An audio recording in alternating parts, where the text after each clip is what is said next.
àdúrà.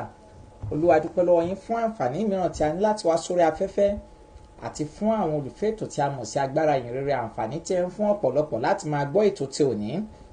Àwa ń gbàdúrà pé bí ọ̀rọ̀ tòní yóò ṣe máa jáde, pé kí ẹ ṣí àwọn ènìyàn níyè àti pé kí ẹ sì já gbogbo àjàgà ẹ̀rù lára àwọn ènìyàn tí yóò máa gbọ́ ètò tí ò ní. Èyí ni àdúrà wa ní orúkọ Jésù Kristi Olúwa wa, àmín.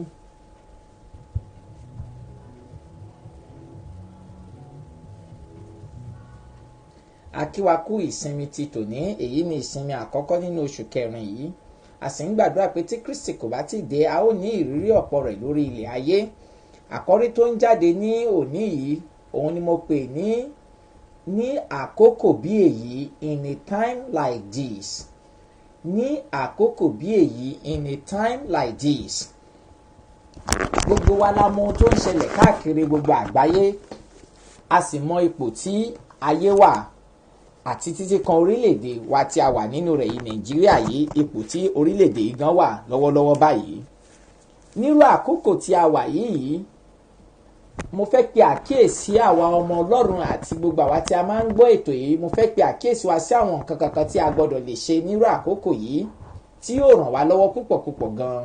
In a time like this, ní àkókò tí a wà yìí, mo fẹ́ pé kí ẹ mọ̀ wípé kò sí ohun titun kan lábẹ́ ọ̀run, gẹ́gẹ́ bí ìwé mímọ́ ti ṣe sọ. Kò sí nǹkan kan tá à ń pè ní ohun titun.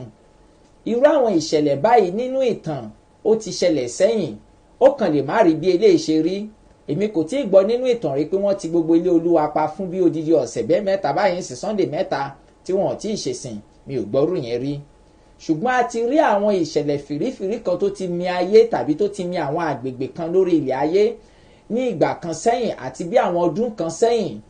Ṣùgbọ́n tí a sì rí ìhà tí àwọn ọmọ Ọlọ́run kọ nínú àwọn ìṣẹ̀lẹ̀ wọ̀nyí láti borí àwọn àdójúkọ tó dojúkọ wọn ní ìgbà náà, tí wọ́n sì borí, tí wọ́n sì jẹ́ aṣẹ́gun. Nírú àkókò tí wà yìí náà, pẹ̀lú ohun tí ayé ń là kọjá tó sì ti bá Nàìjíríà náà lálejò tí a mọ̀ sí àìsàn coronavirus, kí ni ó yẹ kí ìjọ Ọlọ́run àbí kí ló yẹ kí àwọn ọmọ Ọlọ́run kó ṣe nírú àkókò yìí? Tàbí kí ni ó yẹ kí gbogbo àwọn ènìyàn tí ó ń gbọ́ ètò yìí kí ni wọ́n kí ó ṣe? Èyí ni pé àwọn ní nǹkan tí a fẹ́ gbéyẹ̀wò lónìí, in a time like this. Èyí ni pé mo fẹ́ kí ẹ mọ̀ wípé Bíbélì sọ fún wa wípé kò sí ìdánwò kan tí ó tóbi ju ìgbàgbọ́ ọmọ Ọlọ́run lọ tí Ọlọ́run máa gbà láàyè. Wípé ṣùgbọ́n nínú gbogbo ìdánwò kankan, wípé Ọlọ́run máa la ọ̀nà àbáyọ nínú gbogbo ìdánwò kankan. Kò tí ì sí ìdánwò náà wípé eléyìí ó tóbi ju agbára ìgbàgbọ́ wa lọ, rárá o.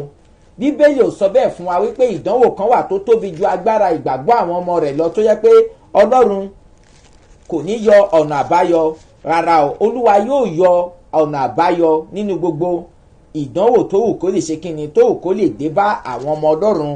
Nítorí náà mo fẹ́ kí ẹ mọ̀ èyí. Ẹ bá mi ṣí ìwé 1 Corinthians chapter 10, ìwé Kọ́ríńtì kínní orí kẹwàá, ìwé Kọ́ríńtì kínní orí kẹwàá ẹsẹ̀ 13.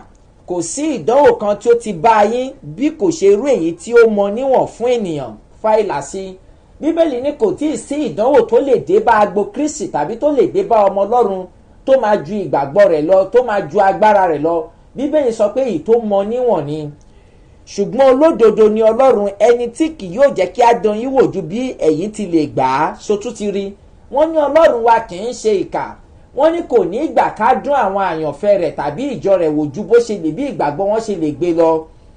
Ṣùgbọ́n tí yóò sì ṣe ọ̀nà àti yọ pẹ̀lú nínú ìdánwò náà. Mo fẹ́ kó tún falà sí yẹn. Nínú gbogbo ìṣòro pátápátá, Bíbélì sọ pé Ọlọ́run yóò ṣe ọ̀nà àti yọ jáde nínú ìṣòro yìí fún àwọn àyànfẹ́ àti fún ìjọ rẹ̀, kí ẹ̀yin kí ó ba lè gbà á. Ṣe ti rí bẹ́ẹ̀ yẹn. Ṣùgbọ́n ní àkókò tí ìjọ Ọlọ́run wà àti nínú àkókò tí gbogbo àgbáyé wà àti orílẹ̀-èdè Nàìjíríà, ọ̀pọ̀lọpọ̀ ò tí ì rí wípé ọ̀nà àbáyọ wà, torí pé etí ẹ̀mí ọ̀pọ̀lọpọ̀ ti di, ojú ẹ̀mí ọ̀pọ̀lọpọ̀ sì ti fọ́. Ariwo ni wípé wọ́n ti ṣọ́ọ̀ṣì pa ni wọ́n pariwo. Wọn kò tún ronú àwọn ọ̀nà àbáyọ mìíràn pé kí ni a lè ṣe nírú àkókò yìí, in a time like this. Nírú àkókò tí a wà yìí ní àkọ́rí tó ń jáde lónìí, in a time like this. Nírú àkókò tí a wà yìí. Èyí ni pé mo fẹ́ kí ẹ mọ̀ pé nírú àkókò tí a wà yìí kò sí ohun titun kan lábẹ́ ọ̀run. Kò sóhun kan tó wù kó ti ṣẹlẹ̀ sẹ́yìn tí irú rẹ̀ kò tún ní ṣẹlẹ̀ àbí tí a kò rí fìrífìrí rẹ̀. ṣùgbọ́n nínú gbogbo àwọn àlàkọjá àti nínú gbogbo ìdánwò nínú àgbáyé àti nínú ayé, Ọlọ́run yóò la ọ̀nà àbáyọ fún àwọn àyànfẹ́ rẹ̀ láti mú wọn yọ àti láti mú wọn borí. Èyí ni àkọ́rí tí ó ń jáde lónìí, wípé nínú àkókò yìí kí ni ó yẹ kí àwọn ènìyàn kó ṣe. Èyí ni pé mo máa pín sí bí ìsọ̀rí mélòó kan. Kí ló yẹ kí ìjọ Ọlọ́run ṣe nírú àkókò tí a wà yìí 1. Kí ló yẹ kí onígbàgbọ́ kọ̀ọ̀kan ṣe nírú àkókò tí a wà yìí 2. Kí ló yẹ kí àwọn aṣáájú ẹ̀sìn àti àwọn olórí ẹ̀sìn, tí máa ń sọ pé aṣáájú ẹ̀sìn, mò ń sọ nípa àwọn pásítọ̀, àwọn bíi deacon, àwọn general overseer GO, àwọn bíi camp president, PFM president, àwọn tó di ipò kan mú tẹ́ pé wọ́n dàbí aṣáájú tí àwọn èèyàn ń wọ́tọ̀ lẹ́yìn. Kí ni wọ́n yẹ kán ṣe nírú àkókò yìí? Ó di ìsọ̀rí kẹta. Kí ló yẹ kí ìjọba ṣe nírú àkókò yìí? Ó di ìsọ̀rí kẹrin. Kí ló yẹ kí gbogbo ìdílé onígbàgbọ́ ṣe nírú àkókò yìí? Ó di ìsọ̀rí karùn-ún. Kí ni kò yẹ kí ìjọ Ọlọ́run kó ṣe nírú àkókò yìí? Ó di ìsọ̀rí kẹfà. Èyí ni pé láàárín àwọn ìsọ̀rí wọ̀nyí ni mo ti fẹ́ sọ̀rọ̀ lé lórí, pé nírú àkókò tí a wà yìí kí ló yẹ kí ìjọ Ọlọ́run kó ṣe nírú àkókò yìí. Màá gbé látòrí ohun tó yẹ kí ìjọ Ọlọ́run kó ṣe nírú àkókò yìí. Má gbàgbé pé ta bá ń sọ nípa ìjọ ò kì í ṣe ògiri tí a kọ́ tí a mọ pẹ̀lú bíríkì. Àwa ni ìjọ Ọlọ́run, torí pé Jésù sọ, ó ní Ọlọ́run kò gbé nínú ilé tí a fi ọwọ́ kọ́, ó ní ẹ̀yin ni tẹ́ḿpìlì Ọlọ́run alààyè, gẹ́gẹ́ bí ó ti wí pé èmi ó máa gbé inú wọn, èmi ó sì máa rìn nínú wọn. So àwa ni ìjọ Ọlọ́run, àwa tí a gba Jésù ní Olúwa àti Olùgbàlà. So tí ó máa ń sọ̀rọ̀ nípa ìjọ, gbogbo agbo Kristi láì fi ẹ̀yà tàbí denomination ṣe, gbogbo àwọn tó ń pe orúkọ Jésù Kristi ní ọkàn òtítọ́, ìjọ Kristi ni wọ́n ń ṣe, tí ó ti fi ẹ̀jẹ̀ rẹ̀ rà, tí ó sì ti sọ di mímọ́. So gẹ́gẹ́ bí gbogbo wa lápapọ̀ ìjọ la jẹ́, àti gẹ́gẹ́ bí ẹnì kọ̀ọ̀kan náà ìjọ ló sì tún jẹ́. So ìhun tó yẹ kí ìjọ Ọlọ́run ṣe nírú àkókò yìí gẹ́gẹ́ bí àpapọ̀ ìjọ Ọlọ́run, àti ohun tó yẹ kí ẹnì kọ̀ọ̀kan ṣe, a ó máa wò láàrin àkókò kúkúrú bí mo ṣe ń tẹ̀síwájú lọ.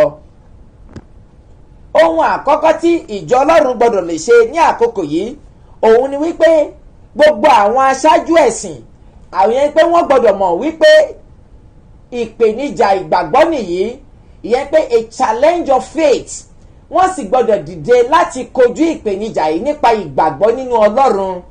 Èyí ni pé wọ́n gbọ́dọ̀ mú idà ẹ̀mí àti àpáta ìgbàgbọ́ láti gbógun ti ìjọba Sátánì.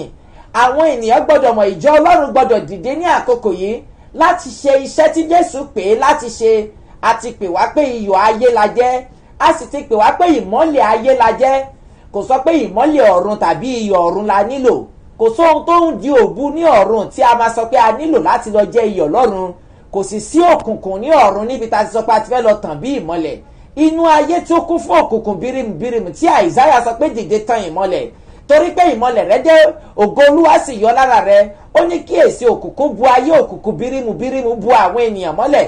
Èyí ni pé ìjọ gbọ́dọ̀ dìde bí ìmọ́lẹ̀, ó sì gbọ́dọ̀ dìde bí iyọ̀ láti dáàbò bo gbogbo ohun tó ń ṣẹlẹ̀ títí kan èyí tó ti dé orílẹ̀-èdè wa yìí. Èyí ni pé mo ń sọ̀rọ̀ nípa ìjọ Nàìjíríà láti dìde láti wá solution. Mo fẹ́ kí ẹ mọ̀ nǹkan kan. Ní ìgbà tí coronavirus ti bẹ́ sí ayé, ọ̀pọ̀lọpọ̀ àwọn dókítà ló ti fi ẹ̀mí wọn wéwu, tí ọ̀pọ̀lọpọ̀ sì ti ní àìsàn yìí nítorí pé wọ́n fẹ́ gba ẹ̀mí là. Ṣùgbọ́n mo kàn ń wo àwọn aṣáájú ẹ̀sìn àti ìjọ àkókò pé àwọn ò dìde láti ran aráyé lọ́wọ́. Àwọn miracle worker àtàwọn tó ń ṣiṣẹ́ ìyanu wọn kò dìde láti sọ pé àwa gan ṣetán láti fi ẹ̀mí wa wéwu. Níbi tí a sì ti rí ọ̀pọ̀lọpọ̀ òbítíbitì dókítà tí wọ́n ti dìde nítorí pé wọ́n fẹ́ gba ọ̀pọ̀lọpọ̀ là, táwọn gan sì ṣe ìjàmbá àìsàn yìí. Èyí ni pé ìjọ gbọ́dọ̀ dìde bí ìmọ́lẹ̀ ní àkókò yìí. Ìjọ gbọ́dọ̀ yí ojú kò láti máa wo ìjọba fún ìrànlọ́wọ́ nìkan. Wọ́n gbọ́dọ̀ dìde wípé àwa gangan gẹ́gẹ́ bí iyọ̀ àti bí ìmọ́lẹ̀ ayé, a gbọ́dọ̀ dìde nírú àkókò tí a wà yìí. Èyí ni pé ohun tó yẹ ká ṣe in a time like this, ohun tó yẹ kí ìjọ kó ṣe. Mo fẹ́ pé kí ẹ mọ̀ nǹkan kan nínú ìwé Daniel chapter 2 verse 13 to 18. Ìwé Daniel chapter 2 verse 13 to 18. Màá máa pe àwọn ẹsẹ̀ bíbélì kan, mi kò ní lè kà á nítorí àkókò mi ò sì ní fẹ́ kí ẹ̀kọ́ yìí kó má tán. Ẹ ó rí i pé nígbà tí ọba Nebukadnezari láàlá tí ó wá àwọn olùtumọ̀ tí kò sí olùtumọ̀, ó ní kó lọ pa gbogbo àwọn amòye Bábílónì run. Bíbélì sì sọ fún wa wípé wọ́n sì bẹ̀ sí ń wá Dáníẹ́lì láti pa òun pẹ̀lú run, òun àti àwọn ẹgbẹ́ rẹ̀. Nígbà náà ni Dáníẹ́lì lọ bá ọba, ó sì béèrè lọ́wọ́ ọba pé kó fóun ní àkókò kóun ó fi ìtumọ̀ àlá rẹ̀ hàn. Ìyẹn pé Daniel chapter 2 verse 13 to 18. Nígbà náà ni àṣẹ jáde lọ pé kí wọ́n kí ó pa àwọn amòye, wọ́n sì ń wá Dáníẹ́lì pẹ̀lú àwọn ẹgbẹ́ rẹ̀ láti pa Fálásí. Dáníẹ́lì ò dẹ́ṣẹ̀ o. Mo fẹ́ kí ẹ mọ̀ pé ìṣòro tó dé bá ayé nísìnyí kò dé bá ìjọ Ọlọ́run torí pé bóyá ìtorí pé ẹ̀ṣẹ̀ ìjọ Ọlọ́run ló pọ̀ bẹ́ẹ̀, ṣùgbọ́n mo fẹ́ kí ẹ mọ̀ wípé nígbà tí wàhálà bá dé bá ayé yóò kan àwọn ọmọ Ọlọ́run pẹ̀lú. Ṣùgbọ́n ìhà tí Dáníẹ́lì kọ sí ìṣòro bíbá mo fẹ́ kí ìjọ àkókò yìí kó ṣe, wọ́n sọ pé wọ́n wá Dáníẹ́lì láti pa. Verse 14. Nígbà náà ni Dáníẹ́lì fi ìmọ̀ àti ọgbọ́n dáwí fún Áríókù tí ń ṣe balógun ẹ̀ṣọ́ ọba, ẹni tí ń lọ pa àwọn amòye Bábílónì. Ó dáhùn wí fún Áríókù balógun ọba pé èéṣe tí àṣẹ fi yá kánkán láti ọ̀dọ̀ ọba wá bẹ́ẹ̀. Nígbà náà ni Áríókù fi nǹkan náà fún Dáníẹ́lì. Verse 16. Nígbà náà ni Dáníẹ́lì wọlé lọ, ó sì béèrè lọ́wọ́ ọba pé kí ó fi àkókò fún òun, wípé òun ò fi ìtumọ̀ rẹ̀ hàn fún ọba. Verse 17. Nígbà náà ni Dáníẹ́lì lọ lé rẹ̀, ó sì fi nǹkan náà hàn fún Ananiah, Míṣẹ́lì àti Azariah àwọn ẹgbẹ́ rẹ̀. Èyí ni wípé ohun tí Dáníẹ́lì ṣe yìí, Dáníẹ́lì lọ bá ọba wípé kó fún òun ní àkókò pé òun máa present solution fún ìṣòro tó ń bá ọba, ipò òun máa fún. Èyí ni pé àwọn aṣáájú ẹ̀sìn àti àwọn olórí ẹ̀sìn especially Christianity wọ́n gbọ́dọ̀ dìde nírú àkókò yìí gẹ́gẹ́ bí ohun tí a pè wá pé iyọ̀ ayé la jẹ́ àti ìmọ́lẹ̀ ayé, láti fún ìjọba ní ìrànlọ́wọ́ àti láti fún ìjọba ní ìdáhùn sí ìṣòro. Ẹ má ṣe gba àwọn ẹ̀kọ́ òdì àti ìwàásù òdì kan gbọ́ tó wípé wẹ́ẹ́ Olúwa ń lo coronavirus fi bá ayé jà. Mo fẹ́ kí ẹ mọ̀ pé ṣé gbogbo àwọn ẹgbẹgbẹ̀rún tó ti kú ní orílẹ̀-èdè káàkiri ṣé Olúwa ló pa wọ́n? Jésù kò wá sí ayé láti pa ẹ̀mí run bí kò ṣe láti gba ẹ̀mí là. Mo fẹ́ kí ẹ mọ̀ eléyìí. Ẹ má ṣe gba àwọn ìránṣẹ́ Ọlọ́run tí wọ́n ti fẹ́ẹ̀lì dáàmú máa sọ fún ipò Ọlọ́run fẹ́ fi pa àwọn kan ni. Irọ́ ni, Jésù kò wá sáyé láti pa ẹ̀mí run bí kò ṣe láti gba ayé là. Ó sọ pé ọmọ ènìyàn kò wá láti dá aráyé lẹ́jọ́ bí kò ṣe láti gba aráyé là. Ìjọ gbọ́dọ̀ dìde lákòókò láti nawọ́ ìrànlọ́wọ́ sí àwọn ènìyàn especially lórílẹ̀‐èdè yìí, láti nawọ́ ìgbàlà fún àwọn èèyàn wípé Olúwa ní nǹkan sọ fún wọn. Èyí ni ẹ gbọ́dọ̀ mọ̀. A tún máa rí àwọn ìṣẹ̀lẹ̀ mìíràn nígbà tí ọba Ẹ̀síkáyà wà nínú ìpọ́njú. Ó ké pe Àìsáyà, ó sọ pé kí Àìsáyà bá wọn gba àdúrà sí Ọlọ́run. Àìsáyà sì sọ fún ọba Ẹ̀síkáyà wípé èyí ni ohun tí Olúwa wí nígbà tí Sẹ́níọ̀kérúbù dìde sí odidi Júdà. Ẹ máa rí pé tẹ́ bá wo ìtàn Bíbélì, nígbà tí orílẹ̀-èdè àti ìpínlẹ̀ bá ní ìṣòro, wọ́n á máa wo ọ̀dọ̀ àwọn ẹni mímọ́ fún ìrànlọ́wọ́ pé kí ni Olúwa ń gba ẹnu yín sọ, kí ni Olúwa ń sọ nípa solution sí ìṣòro tó ń ṣẹlẹ̀. Àpẹẹrẹ mìíràn ní Egypt, nígbà tí Fáráò láàlá tí kò ní ìtumọ̀, Bíbélì sọ fún wa pé wọ́n wá Joseph jáde, Joseph sọ ìtumọ̀. Nítorí náà ó tó àkókò ká gbé prophecy búburú tì sí ẹgbẹ́ kan, ká sì present solution sí ìṣòro aráyé especially sí orílẹ̀-èdè wa, láti dìde gẹ́gẹ́ bí ìjọ ìmọ́lẹ̀, ìjọ ajagunmólú, ìjọ tó ń gbọ́ ohùn láti òkè wá pé ohun báyìí ni Olúwa ń sọ lọ́wọ́lọ́wọ́. Ìhà tó yẹ kí ìjọ kọ ní àkókò yìí nìyẹn. Kí tún ló yẹ kí àwọn adarí ìjọ ṣe ní àkókò yìí? Àwọn adarí ìjọ àti gbogbo àwọn pásítọ̀ wọ́n gbọ́dọ̀ lè ṣetán láti ṣiṣẹ́ ìránṣẹ́ ìyè fún aráyé.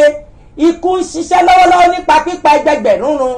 Èyí ni pọ́n gbọ́dọ̀ lè dìde láti ṣiṣẹ́ ìránṣẹ́ ìyè nípa ṣíṣetán láti la ohunkóhun kọjá. Mo fẹ́ kí ẹ mọ̀ kíní kan pé ènìyàn kò lè ṣiṣẹ́ ìránṣẹ́ ìyè bí kò ṣe pé ó ṣetán láti fi ẹ̀mí rẹ̀ lélẹ̀. Jésù Kristi nítorí pé ó fẹ́ gba aráyé là kò ka ẹ̀mí rẹ̀ kún nǹkan kan. Ẹ́sítérì ńkọ́ ní ìlú Páṣíà, Ẹ́sítérì ní tí mo bá ṣègbé mo ṣègbé. Kí ló dé tó yẹ pé ìgbà tí coronavirus ti bẹ́ sílẹ̀ ní ayé tí ọ̀pọ̀lọpọ̀ dókítà ń sa ipá láti borí àìsàn yìí, tí a tilẹ̀ ti rí ọ̀pọ̀lọpọ̀ dókítà tí àìsàn yìí tún ti mú, kí ló dé tó yẹ pé àwọn aṣáájú ẹ̀sìn àtàwọn pásítọ̀ ń sá sẹ́yìn? Kí ló dé tí ọ̀pọ̀lọpọ̀ ò fẹ́ jáde láti wá sọ pé mírèkù tọ́lọ́run tọwọ́ òun ṣe ó lè ṣe léyìí? Kí ló dé tó jẹ́ pé à ń bẹ̀rù ẹ̀mí wa? Kí ló dé tó jẹ́ pé a kò lè dàbí Ẹ́sítérì ìyá ńlá wa tó ní tí mo bá ṣègbé mo ṣègbé? Kí ló dé tó a kò lè dàbí àwọn bíi Pọ́ọ̀lù tó sọ pé kì í ṣe pé mo fẹ́ jìyà nìkan ṣùgbọ́n mo ṣetán láti kú? Kí ló dé tó yẹ pé ìjọ àti àwọn aṣáájú wọn wọ́n ń sá fún ikú? Kí ló dé tó yẹ pé ọ̀pọ̀lọpọ̀ ò lè jáde láti fi ìrànlọ́wọ́ hàn wípé agbára àjíǹde bíi ti ìgbàanì ń bẹ?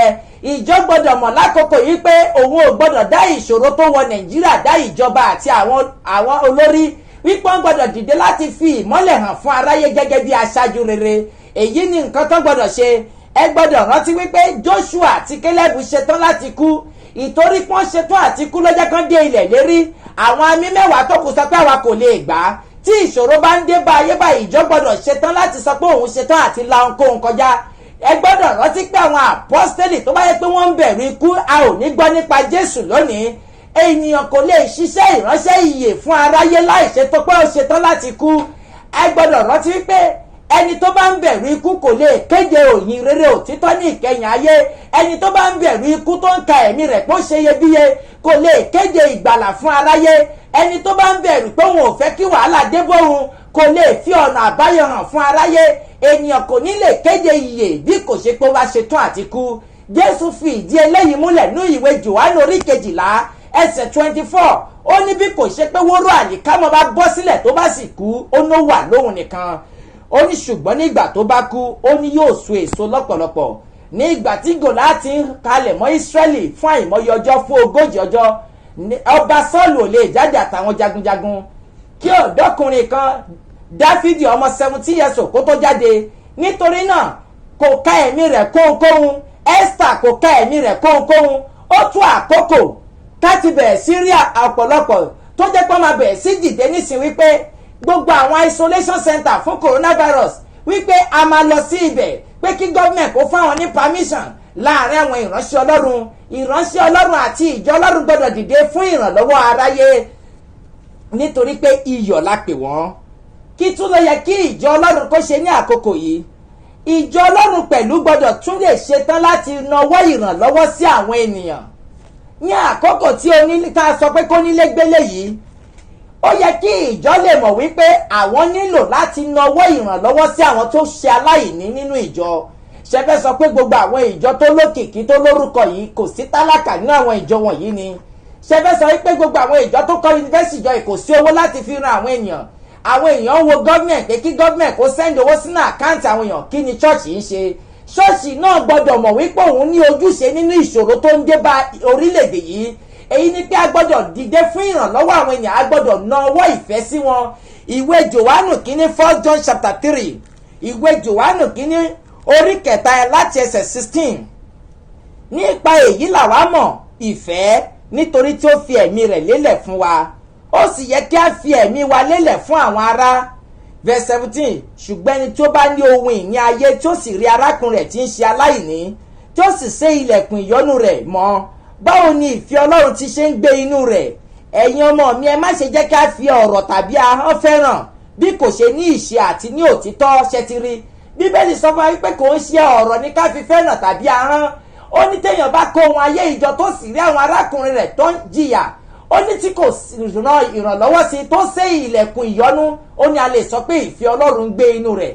ó ṣe láàánú pé ní àkókò yìí ní ọ̀pọ̀lọpọ̀ ìjọ tún ṣe sọ pé àwọn tó ń ṣe house fellowship kọ́ máa san ìdámẹ́wàá wọn by fire by force, kán sì máa sẹ́ndì ọrẹ ní ìgbà tó jẹ́ pé ọ̀pọ̀lọpọ̀ mílíọ̀nsì tó wà ní àkáǹtì tó yẹ kẹbẹ̀ sí distribute fáwọn ọmọ Ọlọ́run tí wọ́n há mọ́lé tí wọn ò lè jáde. ọ̀pọ̀lọpọ̀ ilé àwọn ọmọ aláìní baba orphanage tó yẹ pé kò sẹ́ni tó máa jáde lọ gbóúnjẹ fún wọn. ṣùgbọ́n àkókò yìí ìjọ ò lè ṣe bí ìmọ́lẹ̀. in a time like this, nírú àkókò tí a wà yìí, àwọn tó yẹ kí àwọn olórí ẹ̀sìn àti ìjọ Ọlọ́run lápapọ̀ tó yẹ kán ṣe nìyẹn. nítorí náà ẹni tó bá ní etí kó gbọ́ ohun tí ẹ̀mí ń sọ fún ìjọ. ẹni tó bá ní etí kó gbọ́ ohun tí ẹ̀mí ń sọ fún ìjọ. kí ló tún yẹ kí àwọn ìjọ ṣe ní àkókò yìí tí wọ́n bá sọ kí gbogbo ṣọ́ọ̀ṣì kó ti dídì pa? àwọn tó jẹ́ aṣáájú ẹ̀sìn ó yẹ kán wọnú igbó àdúrà lọ. ẹ lọ ka ìtàn ohun tó ti ṣẹlẹ̀ sẹ́yìn nígbà tí àìsàn burúkú bá bẹ́ sílẹ̀ ní ìgboro. àwọn tó gbangba sùn lọ́yẹ́ wọn á bá Olúwa sọ̀rọ̀. Bíbélì sọ pé iṣẹ́ tí àdúrà olódodo ń ṣe ó ní agbára púpọ̀. ó yẹ kí wọ́n bẹ̀rẹ̀ sí unite láti pray, kán gbé ọ̀rọ̀ denomination àti ẹ̀sìn kán gbé tì, kán bẹ̀rẹ̀ sí képe Ọlọ́run, kán gba àdúrà kí ọ̀run kí ó ṣí, kí Ọlọ́run sì rọ òjò ìwòsàn sórílẹ̀-èdè gbogbo.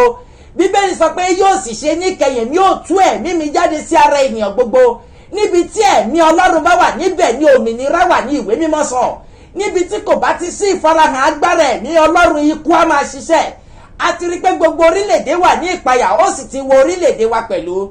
àkókò yìí ni pé kí àwọn adarí ẹ̀sìn, bí gbogbo ṣọ́ọ̀ṣì bá wà ní títì pa, àwọn lédè gbọ́dọ̀ bẹ̀rẹ̀ sí pé àjọ tó ní ìrònú nínú ìgbàgbọ́ kán sì pray.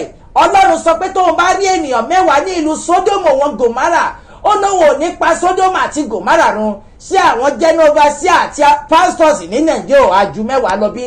kò wá sí agbára tó ń ṣí ọ̀run, kọ́kọ́rọ́ tó ń ṣí ọ̀run tó ní kó wà mọ́ ni. níbo ni agbára ìgbàgbọ́ ìgbaniwà? ojú ìṣe ìjọ Ọlọ́run rèé in a time like this, nírú àkókò tí a wà yìí. Ẹ ti rí, àdúrà lè yí ọwọ́ aago padà. Àìsáyà gba àdúrà, ọwọ́ aago yí padà. Àdúrà lè tún ìtàn ayé kọ. Èlíjà gba àdúrà, Ọlọ́run fi àṣẹ sí àdúrà rẹ̀. Ìyẹn ni pé àdúrà lè sọ ohun tí kò ṣeé ṣe, ó lè sọ di ṣíṣe. Agbára ń bẹ nínú àdúrà. Nítorí náà ó tó àkókò láti pe àjọ tó ní ìrònú. Ẹ ti rí bẹ́ẹ̀ yẹn. Kí tún ló yẹ kí gbogbo àwọn onígbàgbọ́ ṣe tó wà nínú ilé lákòókò yìí tí ò lè lọ sí church? Ẹ má rí gọ́ọ̀mẹ̀ntì pé gọ́ọ̀mẹ̀ntì ló ti church, coronavirus ló ti church pa. Torí pé kí ni? Ìjọ ò mọ ojúṣe rẹ̀ láti gbógun ti ìjọba Sátánì ni. So nítorí náà kí ló yẹ káwọn ọmọ Ọlọ́run ṣe? Àkókò yìí ni ó yẹ fáwọn ọmọ Ọlọ́run láti bẹ̀rẹ̀ sí ṣe ìṣòro nínú ilé wọn gbogbo. Ó yẹ kí gbogbo ìdílé onígbàgbọ́ bẹ̀rẹ̀ sí jí ní òru kó bẹ̀rẹ̀ sí pariwo sí Ọlọ́run. Èyí ni pé kí ariwo wọn kó lọ sókè bẹ́ẹ̀ ṣe máa ń pariwo ní on the 31st. Tẹ́ máa sọ pé happy new year ní December 31st. Ó yẹ kí gbogbo ìdílé onígbàgbọ́ bẹ̀rẹ̀ sí pariwo ní òru pé Olúwa rán òjò ìwòsàn, rán òjò ìsọjí sórí ilẹ̀ ayé. Mo fẹ́ pé kí ẹ mọ̀ wípé ní ìsinsìnyí tí kò sí ìsìn ìta gbangba, ẹ lè fi òru ké pe Ọlọ́run. Àwọn ohun àbàmì, àwọn ohun ìṣẹ̀lẹ̀ agbára ṣẹlẹ̀ nínú ìwé mímọ́ nígbà tí àwọn ọmọ Ọlọ́run pariwo lóru. A níbi tí Ọlọ́run ti rìn ní òru. Àpẹẹrẹ díẹ̀ nínú rẹ̀ ni pé fún àpẹẹrẹ òru ọ̀gànjọ́ ni Olúwa lu gbogbo àwọn àkọ́bí Egypt pa tó sì dá Israẹli nídè ní ọ̀gànjọ́ òru. Ọ̀gànjọ́ òru ni Israẹli mú ìrìn àjò Kénáánì láti Egypt. Ní òru ọ̀gànjọ́ ni áńgẹ́lì Olúwa lọ tú Pétérù sílẹ̀ níbi tí ìjọ ti ń gba àdúrà ní ilé ìyá Máàkù. Ní òru ọ̀gànjọ́ ni Paul òun sì la gbàdúrà tí ìdè wọn já. Ó di mẹ́ta. Ní òru ọ̀gànjọ́ ni áńgẹ́lì Gabriel sọ fún Maria àti Joseph pé kó gbé Jésù Kristi sá lọ sí Egypt torí Herod. Ó di mẹ́rin. Ní òru ọ̀gànjọ́ la dóòlà ẹ̀mí Paul nígbà tí wọ́n fẹ́ pa tán gbé sínú apẹ̀rẹ̀ tán gbé sá lọ. Ó di márùn-ún. Ní òru ọ̀gànjọ́ ni Jésù Kristi gbáradì fún iṣẹ́ orí igi àgbélébù tó gba àdúrà ní Gẹ́stímánì. Òru ọ̀gànjọ́ gan náà ni àwọn ọ̀tá mú. Ó di mẹ́fà. Ní òru ọ̀gànjọ́ òun ni àwọn ọkùnrin alágbára la ibùdó àwọn Filistini já láti dóòlà ẹ̀mí Sọ́ọ̀lù àti Jónátánì tí wọ́n ti gba láti gbé wọn padà wá sí ilẹ̀ wọn. Ó di méje. Ní òru ọ̀gànjọ́ ni Joshua rán àwọn ọkùnrin alágbára lọ sí Ai láti lọ borí Ai nítorí pé Ai ti kọ́kọ́ ṣẹ́gun wọn. Ní àkókò tí ìjọ Ọlọ́run là kọjá yìí tí gbogbo ṣọ́ọ̀ṣì ti di títì pa, ó yẹ kí ìjọ àti ìdílé Ọlọ́run kọ̀ọ̀kan kan ṣéǹjì prayer wọn sí òru, kí gbogbo ìdílé onígbàgbọ́ máa pariwo kan máa gbin nínú kọ̀rọ̀ yàrá wọn lóru pé Olúwa rán òjò ìwòsàn sórí ilẹ̀ ayé, Olúwa rán ìsọjí sórí ilẹ̀ ayé, Olúwa tú ẹ̀mí mímọ́ jáde, Olúwa pa agbára coronavirus nípa títú agbára ìwòsàn jáde. Òru ló yẹ kí wọ́n change àdúrà wọn sí. Ẹni tó bá ní etí kó gbọ́ ohun tí ẹ̀mí sọ fún ìjọ. Ìwé Isaiah 32 verse 15 to 18. Isaiah chapter 32 verse 15 to 18. Kí ni Bíbélì sọ? Títí a ó fi tú ẹ̀mí jáde sí wa lára láti òkè wá, àti tí aginjù yóò fi di ilẹ̀ eléso, tí a ó sì ka ilẹ̀ eléso sí bí igbó. Nígbà náà ni ìdájọ́ yóò máa gbé ní aginjù àti òdodo ní ilẹ̀ eléso.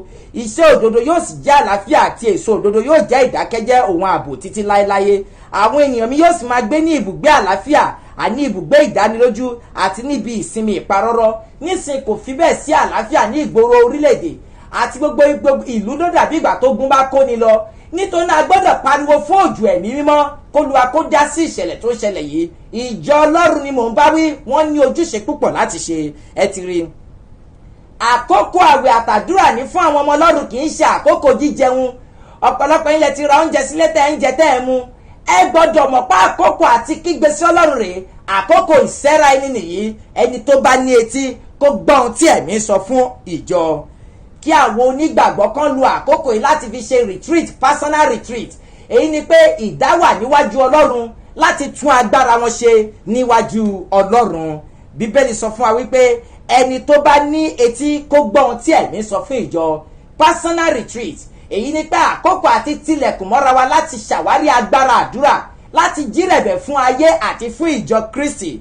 Àkókò yìí ni gbogbo àwọn olórí CAN àti PFN ní láti ṣàwárí agbára láti fi Kristi hàn fún ìjọba pé Jésù ń bẹ. ìyí ni pé kì í ṣe ká form association ní pé Christian body ṣùgbọ́n agbára láti kéde Kristi fún aráyé ní ohun t'Olúwa ń béèrè lọ́wọ́ wa. Ní ìparí ohun gbogbo, kí ló yẹ kí ìjọba ṣe nínú ìṣẹ̀lẹ̀ tó ń ṣẹlẹ̀ yìí? Ohun kan tí ìjọba náà gbọ́dọ̀ ṣe nírú àkókò yìí ni pé ìjọba gbọ́dọ̀ mọ̀ wípé àwọn ẹnìkan wà tí wọn ò lè jáde, àwọn bíi orphanage, àwọn ilé àwọn ọmọ aláìní baba. Ìjọba gbọ́dọ̀ rántí wọn nípa nínáwó ìtura àti ìfẹ́ sí wọn. Ìwé mímọ́ sọ nínú ìwé Exodus chapter 22 verse 22. Ṣí Bíbélì yẹn sí Exodus 22 verse 22. Ẹ̀yin kò gbọ́dọ̀ jẹ opó ní ìyà tàbí ọmọ aláìní baba. Bí ìwọ bá jẹ wọ́n ní ìyàkíyà tí wọ́n sì kígbe pè mí, èmi ò gbọ́ igbe wọn ní tòótọ́. Ìbínú mi yóò sì gbóná, èmi ò sì fi idà pa yín. Àwọn aya yín yóò sì di opó, àwọn ọmọ yín yóò di aláìní baba. Nírú ìṣẹ̀lẹ̀ tó ń ṣẹlẹ̀ yìí, ìmọ̀ràn mi fún ìjọba ni pé tán bá ṣe gbogbo èèyàn mọ́lé kán rántí pé àwọn kan bí ọmọ aláìní baba, àwọn orphanage, ipe wọn ò ní rí èèyàn kankan lọ gbóúnjẹ fún wọn. Oúnjẹ tán sì ní á ti tán. Ìjọba gbọ́dọ̀ rántí wọn torí pé Bíbélì sọ pé táwọn opó àti aláìní baba bá ń gbin, ó máa mú ìbínú Ọlọ́run sọ̀kalẹ̀ sórí orílẹ̀-èdè. Ẹni tó bá gbọ́ kó gbọ́ ohun tí ẹ̀mí sọ fún ìjọ. Kí ló yẹ kí ìjọba ṣe ní àkókò yìí?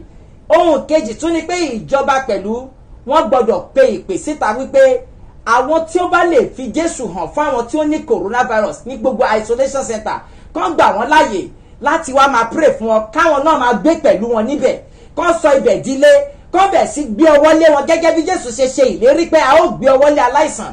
Wọn ò ní ìjà àti wọ́rì pé wọ́n máa kú. Èyí ni pé èmi bí ẹnìkan mo volunteer ara mi. Èyí ni pé ẹ jẹ́ ká lọ fi Kristi hàn wọ́n, ẹ jẹ́ ká pray fún wọn. Èyí ni pé kí ìjọba fún wọn ní permission.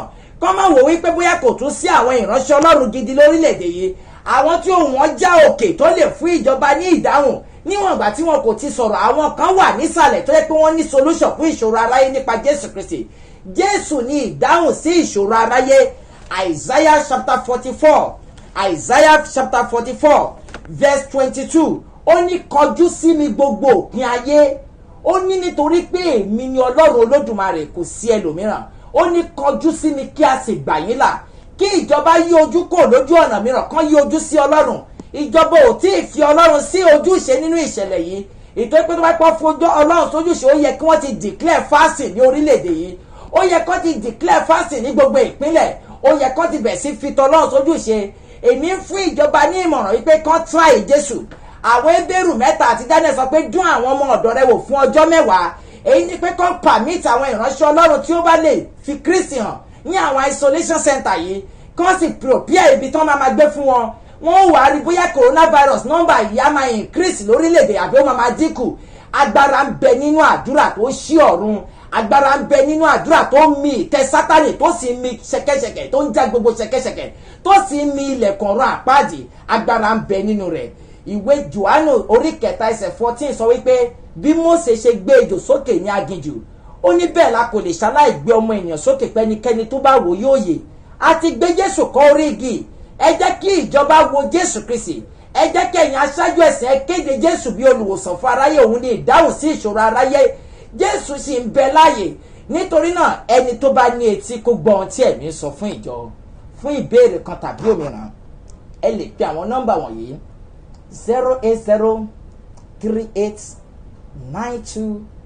08038926927